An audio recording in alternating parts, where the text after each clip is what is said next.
एक सुनहरी मौका मकर संक्रांति पर कर सकते हैं महा उपाय। दोस्तों, आपके जीवन में भी कुछ ऐसी परेशानियां चल रही होंगी जिनका कोई हल ही दिखाई नहीं देता।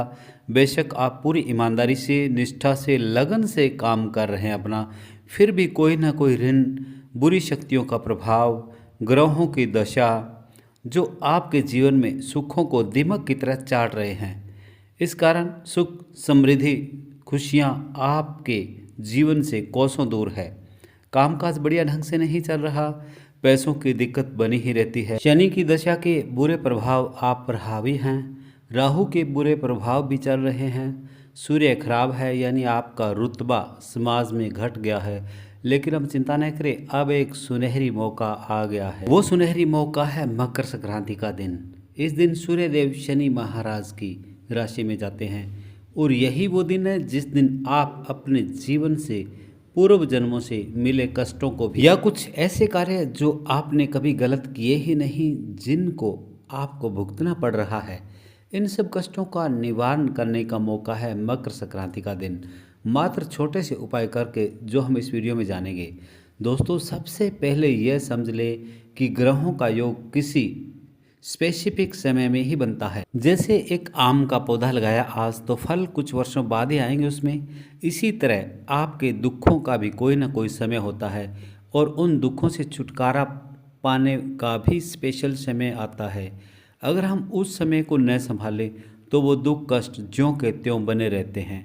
और दुख कष्ट कई बार हमें अपने पूर्वजों के किए कर्मों से भी भोगने पड़ते हैं। जैसे सुना होगा, पिता ने कोई कर्ज लिया और वो कर्ज चुकाए बिना ही विदा हो गए, तो अब वो कर्ज उस बाप की संतान को चुकाना पड़ेगा। ऐसे ही होते हैं कर्म।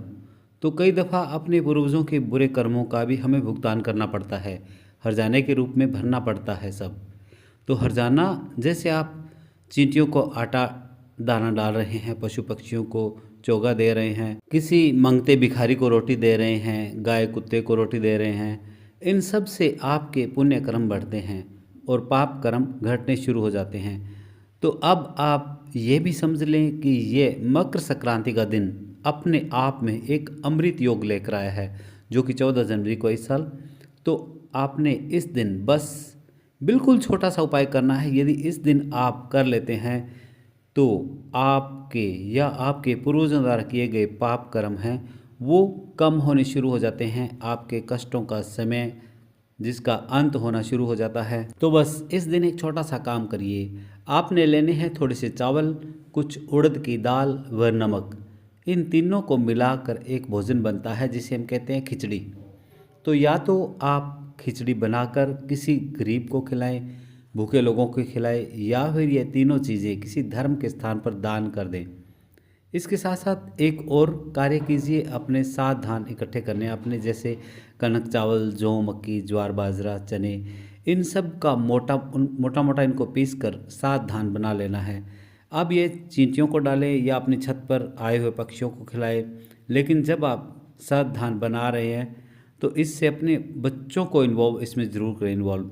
जैसे आपके 2 बच्चे हैं तो आपने इन 7 अनाज को 2-2 मुट्ठियाँ भर कर 7 अनाज की 2 ढेरियाँ बना लेनी है। अब जब चींटियों को या पक्षियों को डाल रहे हैं, अपने दोनों बच्चों के हाथों से डलवाएं या फिर बच्चों का सिर्फ हाथ ही लगवा दें उनमें।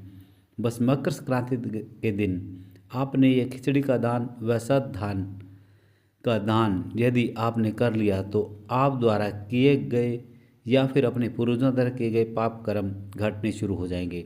खिचड़ी का दान सुनने मात्र से तो अजीब सा लगता है, लेकिन ये बेहद इफ़ेक्टिव है। एक सुनहरी समय हमारे सामने आ रहा है।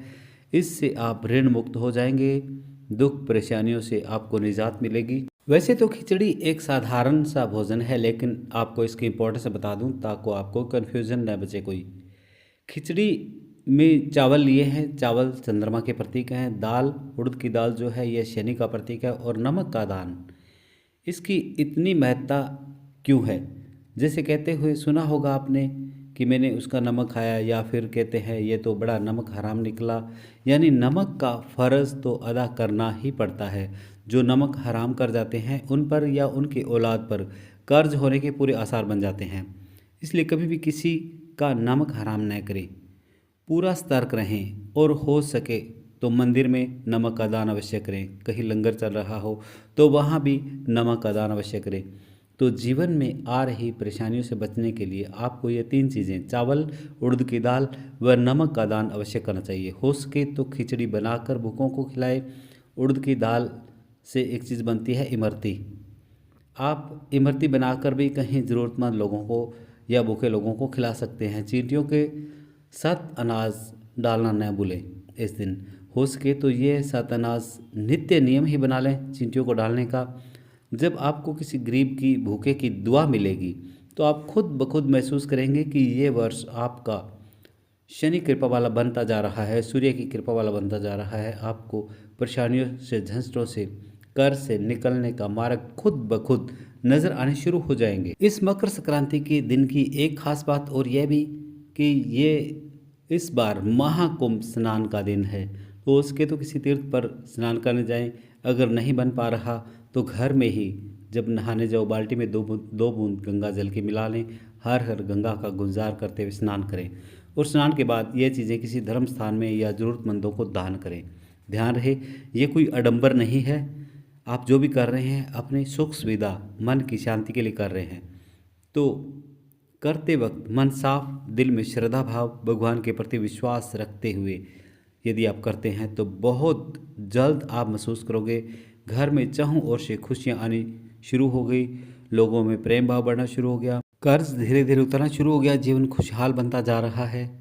भगवान से प्रार्थना करें कि हे भगवान मुझे जीवन की परेशानियों से मुक्त होने का मार्ग दिखलाएं और आगे से कभी कोई दुख तकलीफ पीड़ा न आए जीवन में। दोस्तों मैं भी दुआ करता हूँ कि आप हमेशा खुश रहो, स्वस्थ रहो, खुशहाल रहो, आबाद रहो, मस्त रहो, स्वस्थ रहो, व्यस्त रहो। इन्हीं दुआओं के साथ मिलते हैं एक नई वीडियो के साथ। तब तक के लिए जय श्री राम। धन्यवाद दोस्तों।